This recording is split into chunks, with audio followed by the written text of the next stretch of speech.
গাহৰি পোহা হিন্দুকেই ঠগিব খুজিছে হিন্দুত্ববাদী বিজেপিয়ে। ধ্বংসৰ দিশে 10 লাখ থলুৱা গাহৰি পালকৰ ভৱিষ্যত। বাহিৰৰ কোম্পানীয়ে পৰা কাম কিয় নোৱাৰে অসম চৰকাৰে?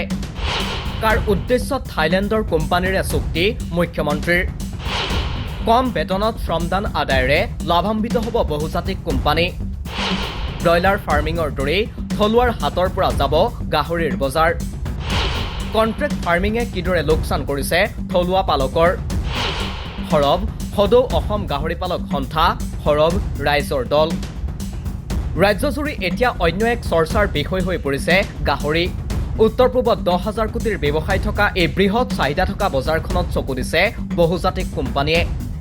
অভিযোগ উঠিছে যে বাণিজ্যিকভাৱে অসমৰ 25,000 থলুৱাই গাহৰি পালন কৰি থকা সময়তেই অসম চৰকাৰৰ এক চুক্তিয়ে ধ্বংস কৰিব খুজিছে থলুৱা পালকৰ ভৱিষ্যত। জাতিটোক সদায় অৰ্থনৈতিক স্বাৱলম্বিতাৰ কথাৰে উৎসাহিত কৰাৰ বিপৰীতে থাইলেণ্ডৰ কোম্পানীক ৰঙা দলিচা পাৰি থলুৱাক দুবিধাত পেলাইছে মুখ্যমন্ত্ৰী হিমন্ত বিশ্ব শৰ্মাই। ইয়াকে লৈ সৰব হৈছে সদৌ অসম গাহৰি পালক সন্থা। হিন্দুত্ববাদী সংগঠন হৈ হিন্দুত্বৰ কথা অনবৰতে কৈ থকা বিজেপিয়ে কেনেকৈ গাহৰি পোহা 90% হিন্দুক প্ৰবঞ্চনা কৰিব খুজিছে সেই বিষয়টো সৰব হয় সন্থাটো। গাহৰি পালনৰ সৈতে জড়িত 90% লোক হিন্দু ধৰ্মাৱলম্বী।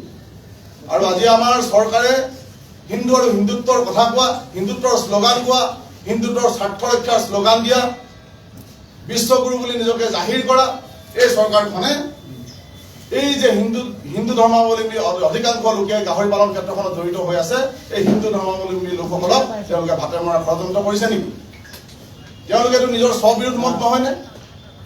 তেওঁলোকে যদিহে স্পষ্ট কৰক তেওঁলোক হিন্দুত্বৰ ক্ষেত্ৰত আছে নে তেওঁলোকে বিদেশী বনিয়াৰ ক্ষেত্ৰত আছে, বৃহৎ পুঁজিপতিৰ ক্ষেত্ৰত আছে, এই কথাসমূহ আমাক স্পষ্ট কৰক। আৰু যদিহে চৰকাৰ প্ৰশাসনে ভাবিছে যে আমাৰ এই বিষয়টো ওলাই কৰি তেওঁলোকে ইছ্যু ডাইভাৰ্ট কৰি চলি যাম, যদি তেওঁলোকে ভাবিছে এইটো তেওঁলোকে একেবাৰে ভুল কথা ভাবিছে। আজিৰ তাৰিখলৈকে আমি যিসমূহ প্ৰতিবাদী কাৰ্যসূচী ললো এইসমূহ মাত্ৰ আমাৰ আভাস আছিল। আহিব লগা দিনত আমাৰ সম্পাদক মহোদয়ে যেনেদৰে উল্লেখ কৰিলে তেনেদৰে আহিব লগা দিনত আমি আমাৰ যি কাৰ্যসূচী প্ৰতিবাদী কাৰ্যসূচী বিভিন্ন ক্ষেত্ৰলৈ বিভিন্ন স্তৰত আমি লৈ যাম। থলুৱা পালকসকলৰ স্বাভিমানত আঘাত নাহানিবলৈও দাবী উত্থাপন কৰে সদৌ অসম গাহৰি পালক সন্থাটোৱে। গাহৰি আমাৰ আৱেগ, গাহৰি আমাৰ স্বাভিমান। আমাৰ স্বাভিমানক যদি কোনোবাই আঘাত সানিব বিচাৰে অসমত আহি আমি কোনো ক্ষেত্ৰতে সহ্য কৰি নলওঁ। আৰু এটা কথা, আজি চৰকাৰখনে নিবনুৱা সমস্যা দূৰ কৰিব লাগে নে সৃষ্টি কৰিব লাগে? আজি চৰকাৰখনক আমি দেখিছোঁ, আজি চৰকাৰখনে নিবনুৱা দিনক দিনে বঢ়াইহে গৈছে। এই ক্ষেত্ৰত কিন্তু চৰকাৰখনে নিবনুৱা সমস্যাৰ ক্ষেত্ৰত কোনো কাৰণেই দূৰ কৰিব পৰা নাই আৰু তেওঁলোকে সেইটো হয়তো চেষ্টাও নকৰে। আজি দুদিনমানৰ আগতে আপোনালোকৰ সংবাদ মাধ্যমৰ যোগেদি আমাৰ পশুপালন মন্ত্ৰী কৃষ্ণেন্দু পালে দুটামান কথা কৈছিলে। তেওঁ কৈছিলে যে বাহিৰৰ পৰা গাহৰি আমদানি হয়, বাহিৰৰ পৰা মাছ আহে, বাহিৰৰ পৰা কণী আহে। আমিও জানো হয় বাহিৰৰ পৰা সকলো বস্তুৱে আহে, কিন্তু আজি এই চৰকাৰখনে কৰি আছে কি? আজি তেওঁলোকে 2 বছৰ 2টা কাৰ্যকাল সম্পূৰ্ণ হ'বলৈ হ'ল। এই 2টা কাৰ্যকাল সম্পূৰ্ণ হোৱাৰ স্বত্বেও তেওঁলোকে কিয় সমস্যাবোৰ সমাধান কৰিবলৈ চোৱা নাই? কিয় অসমত যাতে প্ৰডাকশ্যন হ'ব পাৰে, অসমৰ নিবনুৱাক তেওঁলোকে সংস্থাপন কৰি তুলিব পাৰে, সেইটো ক্ষেত্ৰত তেওঁলোকে কিয় চেষ্টা কৰা নাই? সংবাদমেলত গাহৰি পালক সন্থাই ফেব্ৰুৱাৰী মাহৰ পৰা আন্দোলন কৰাৰো হুংকাৰ প্ৰদান কৰিছে। আজি সদৌ অসম গাহৰি পালক সন্থাৰ তৰফৰ পৰা জানুৱাৰী মাহৰ 31 তাৰিখৰ দিনটোলৈকে তেখেতলোকক কোনোবাই এটা বান্ধি দিব বিচাৰিছে আৰু তেখেতলোকক আমি জনাই দিব বিচাৰিছোঁ, যদি তেখেতলোকে জানুৱাৰী মাহৰ 31 তাৰিখৰ ভিতৰত এই যিটো সিদ্ধান্ত তেখেতলোকে লৈছে, এনেকুৱা সিদ্ধান্ত এই যিটো চুক্তি যিখন কৰিব বিচাৰিছে তেখেতলোকে, এই চুক্তিখন যদি বাতিল নকৰে তেতিয়াহ'লে সদৌ অসম গাহৰি পালক সন্থাই ফেব্ৰুৱাৰী মাহৰ প্ৰথম সপ্তাহৰ পৰা বিভিন্ন ঠায়ে ঠায়ে আন্দোলনৰ কাৰ্যসূচী হাতত ল'বলৈ বাধ্য হ'ব। সেয়ে তেখেতলোকক আমি পুনৰবাৰ অনুৰোধ জনাব বিচাৰিম যাতে এনেকুৱা ধৰণৰ কাৰ্যসূচীৰ পৰা বিৰত থাকে।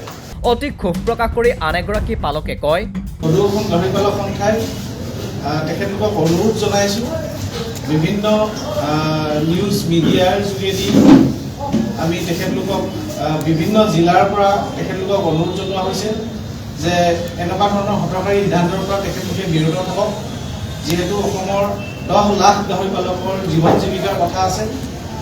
তো সেই আমি আজি সদৌখন গাহৰি পালক সন্থাৰ তৰফৰ পৰা জানুৱাৰী মাহৰ 31 তাৰিখৰ দিনটোলৈকে তেখেতলোকক সেই কোনোবাই এটা বান্ধি দিব বিচাৰিছোঁ আৰু তেখেতলোকক আমি জনাই দিব বিচাৰিছোঁ, যদি তেখেতলোকে জানুৱাৰী মাহৰ 31 তাৰিখৰ ভিতৰত এই যিটো সিদ্ধান্ত তেখেতলোকে লৈছে, এনেকুৱা সিদ্ধান্তৰ এই যিটো চুক্তি যিখন কৰিব বিচাৰিছে তেখেতলোকে, এই চুক্তিখন যদি বাতিল নকৰে, তেতিয়াহ'লে সদৌখন গাহৰি পালক সন্থাই ফেব্ৰুৱাৰী মাহৰ প্ৰথম সপ্তাহৰ পৰা বিভিন্ন ঠায়ে ঠায়ে আন্দোলনৰ কাৰ্যসূচী হাতত ল'বলৈ বাধ্য হ'ব।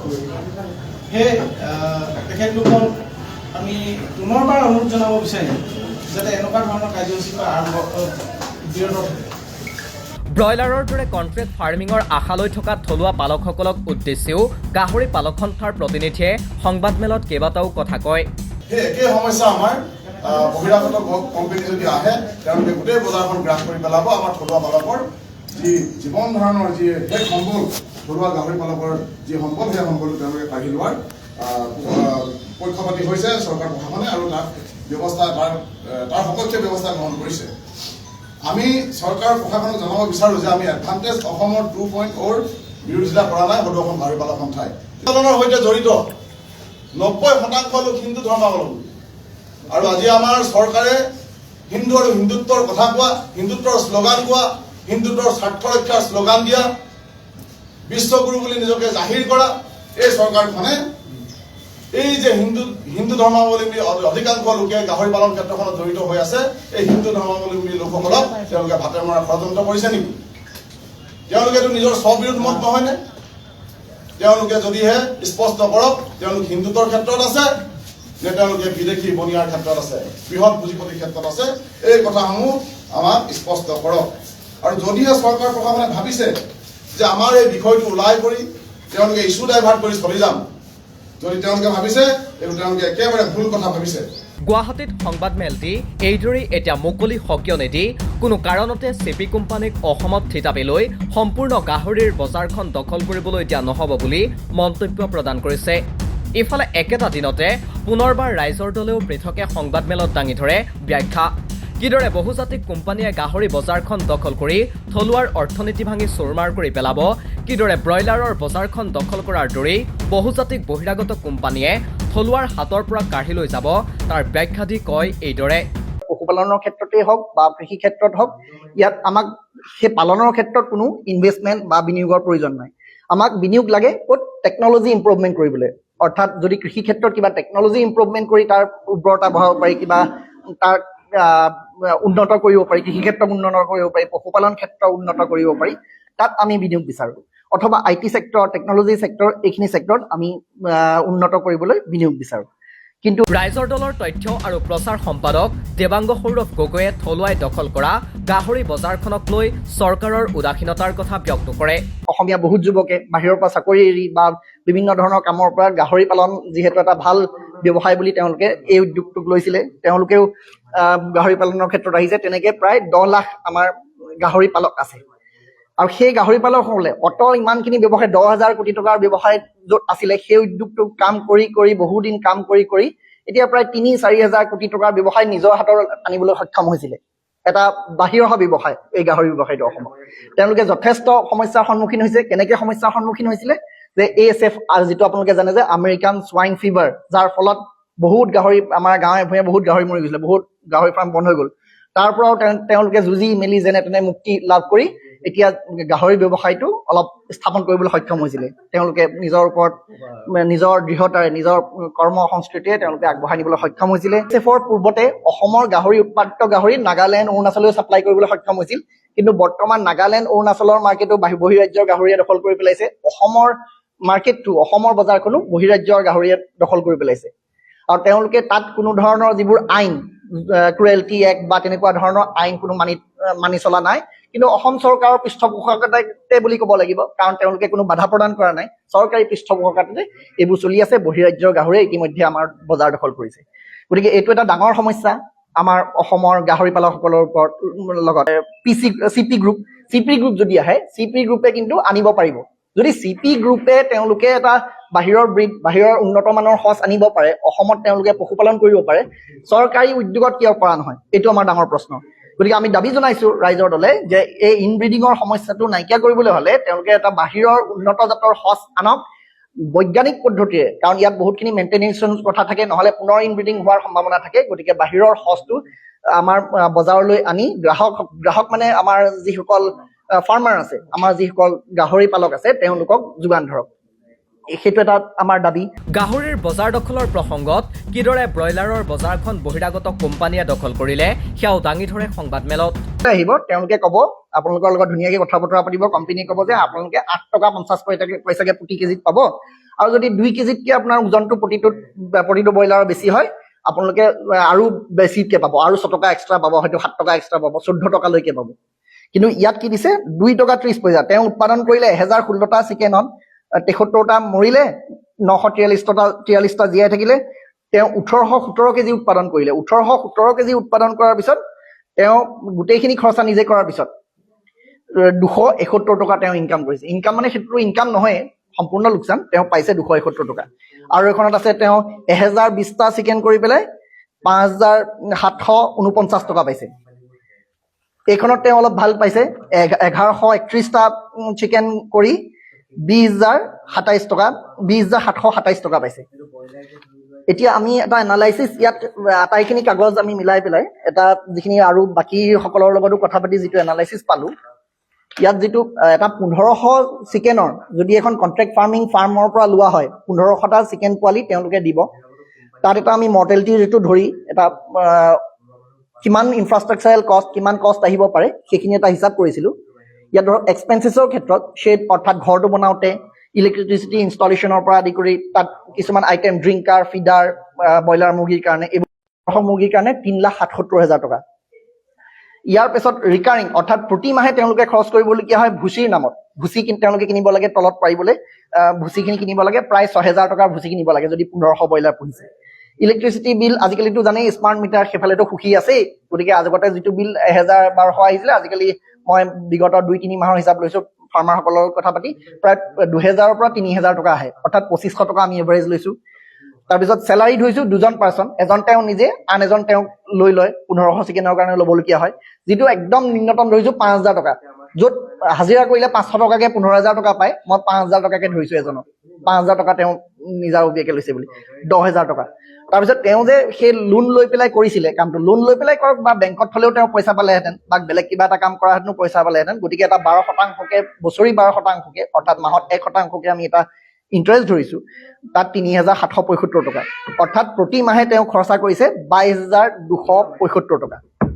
ইয়াৰ পিছত যিটো ফিক্সড এছেট আছে, মানুহবোৰে আমি সাধাৰণতে পাহৰি যাওঁ, অসমীয়া মানুহে, আমি ব্যৱসায় কৰোঁতে আমি ব্যৱসায়ৰ লগত সিমান যিহেতু জড়িত নহওঁ, আমি গতিকে পাহৰি থাকোঁ যে আমি যিটো ফিক্সড কষ্ট ইনভেষ্ট কৰিছিলোঁ, অৰ্থাৎ ঘৰটো বনাইছিলোঁ, আমি পানীৰ ব্যৱস্থা কৰিছিলোঁ, ড্ৰিংকাৰ, ফিডাৰ এইখিনি গোটেইখিনি কিনিছিলোঁ, তাৰো এটা ডেপ্ৰিচিয়েশ্যন হয়, তাৰ বজাৰ লাহে লাহে মূল্য কমি আহে, তাৰ আমি মূল্যটো কেতিয়াও নধৰোঁ।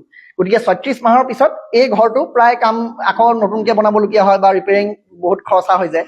গতিকে তাৰ এটা কষ্ট আছে। সেই কষ্টটোৰ হিচাপত আমি 10% ডেপ্ৰিচিয়েশ্যন লৈ 36 মাহত 10,486 টকাকৈ ডেপ্ৰিচিয়েশ্যন কষ্ট ধৰিছিলোঁ। তেতিয়া আমাৰ যিটো প্ৰতি মাহে কষ্ট আহে, প্ৰতি মাহে যিটো কষ্ট আহিব, আপোনালোকে ইয়াত দেখা পাব 32,761 টকা কষ্ট আহিছে এজন খেতিয়কে যেতিয়া, অৰ্থাৎ এজন মুৰ্গী পালকে যেতিয়া 1500 চিকেন পোৱালি, ব্ৰইলাৰ পোৱালি কৰিছে, তেওঁলোকৰ টোটেল খৰচ আহিছে 32,761 টকা। এই ক্ষেত্ৰত ৰাইজলৈও ৰাইজৰ দলৰ আহ্বান, আমি আহ্বান জনাইছোঁ যে আপোনালোকে এই কণ্ট্ৰেক্ট ফাৰ্মিঙৰ জালত ভৰি নিদিব।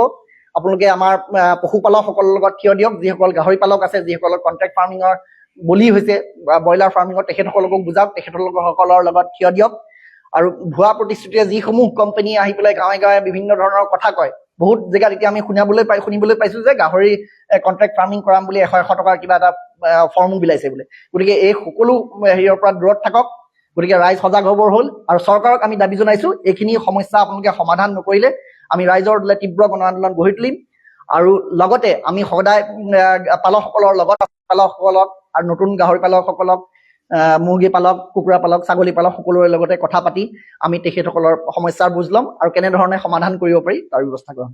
এইদৰে এতিয়া এডভান্টেজ আছামৰ নামত বিদেশৰ কোম্পানীক অতি চতুৰালিৰে চুক্তিবদ্ধ কৰি থলুৱাক বঞ্চিত কৰাৰ অভিযোগ উত্থাপিত হৈছে সৰ্বত্ৰে। প্ৰায় 10 লাখ অসমৰ গাহৰি পালকৰ জীৱন জীৱিকা তথা জাতীয় অৰ্থনীতিৰ প্ৰসংগটো চৰকাৰৰ বাবে কিমান গুৰুত্বপূৰ্ণ সেয়া পৰৱৰ্তী সময়ত প্ৰতিপন্ন হ'ব। চৰকাৰে যদিহে অসমৰ গাহৰি পালকৰ কথা মানি নলয় তেতিয়া কিদৰে পদক্ষেপ গ্ৰহণ কৰিব সদৌ অসম থলুৱা গাহৰি পালক সন্থাই সেয়াও হ'ব লক্ষণীয়। নিউজ ডেস্ক ৰিপোৰ্ট, দিগপ্ৰজ কাৰেণ্ট।